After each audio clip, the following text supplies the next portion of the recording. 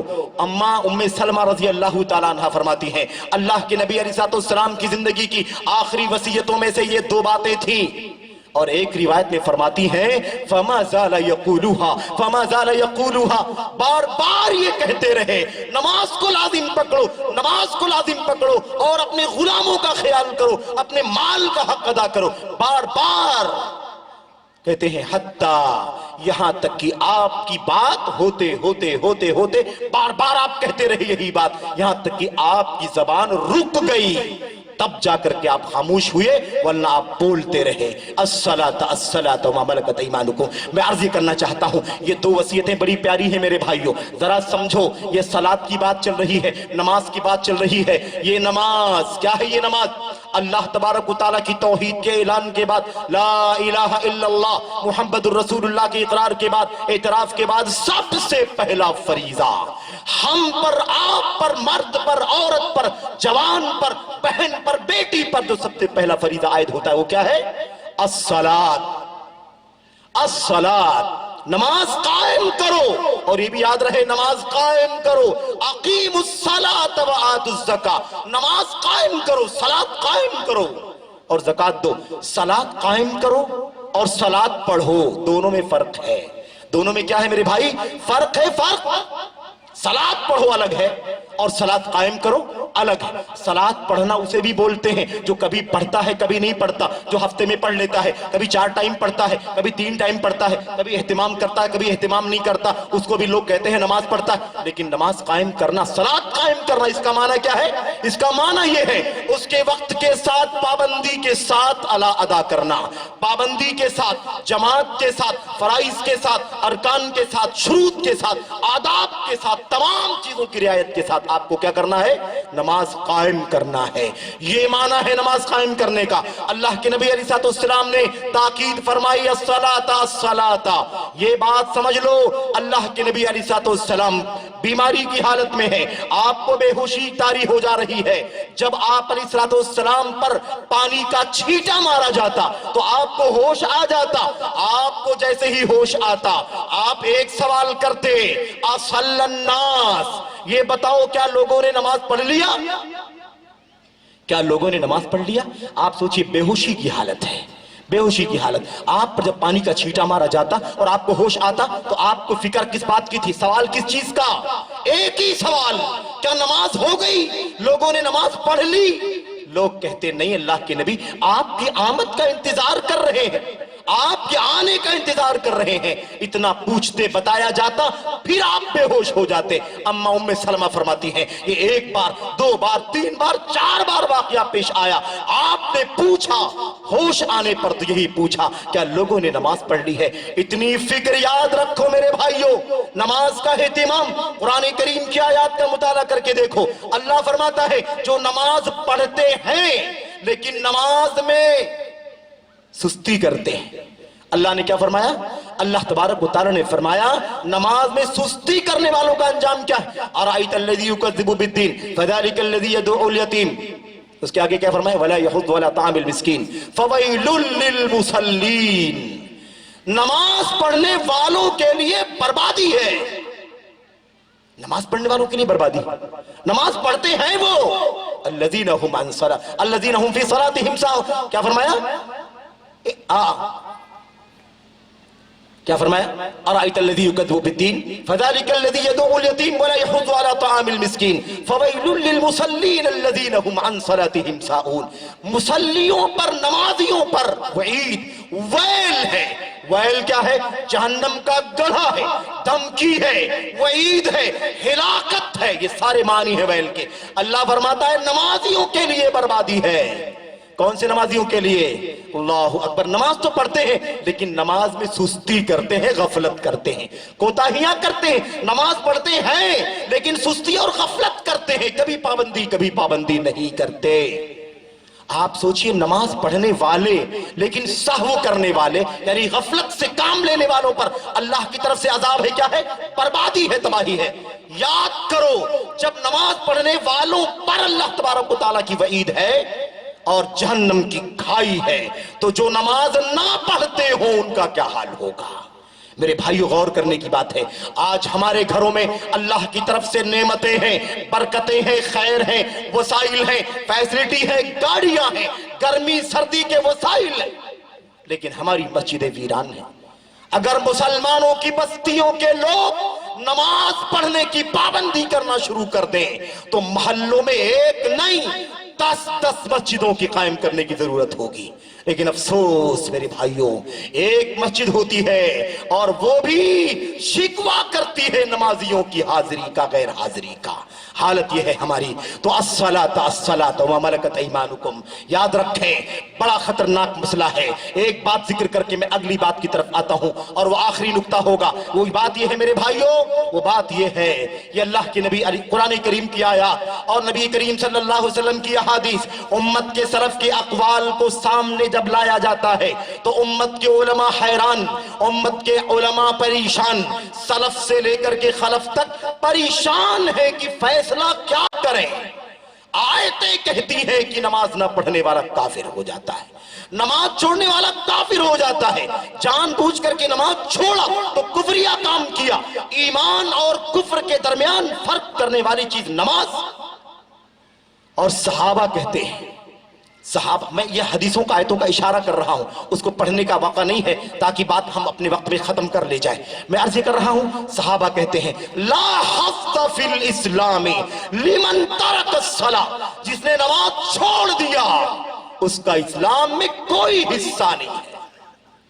نماز کیا جانتے ہیں آپ؟ نماز یہ اسلام کا ممبر شپ، نمازی ہے تو مسلمان، نمازی نہیں ہے تو مسلمان نہیں۔ امت کے علماء دلیلیں دیکھ کر کے، آیتیں حدیثیں دیکھ کر کے پریشان ہے، کرے تو کیا کرے، فیصلہ کیسے کرے۔ اس لیے امت کے علماء کا ایک بہت بڑا طبقہ یہاں تک کہنے پر مجبور ہے کہ نماز کا چھوڑنے والا کافر ہو جاتا ہے۔ میں یہ فیصلہ نہیں کر رہا ہوں کہ کافر ہو جاتا ہے کہ نہیں ہو جاتا، لیکن میں یہ سنگینی بتانا چاہتا ہوں۔ مسئلہ کتنا خطرناک ہے کہ کفر تک کا مسئلہ کافر ہو جائے اور ہم نماز کی پرواہ نہیں کرتے میرے بھائیوں۔ الا من رحم اللہ، دیکھ لو گھروں کے کیا حالات ہیں، گھروں کے کیا حالات ہیں، مردوں کے عورتوں کے کیا حالات ہیں۔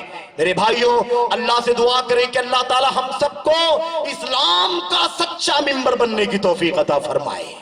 سلف کہا کرتے تھے، صحابہ کرام کے بارے میں تابعین کہا کرتے تھے، اللہ کے نبی کے صحابہ کسی عمل کو چھوڑنا کفر نہیں سمجھتے تھے سوائے نماز کے۔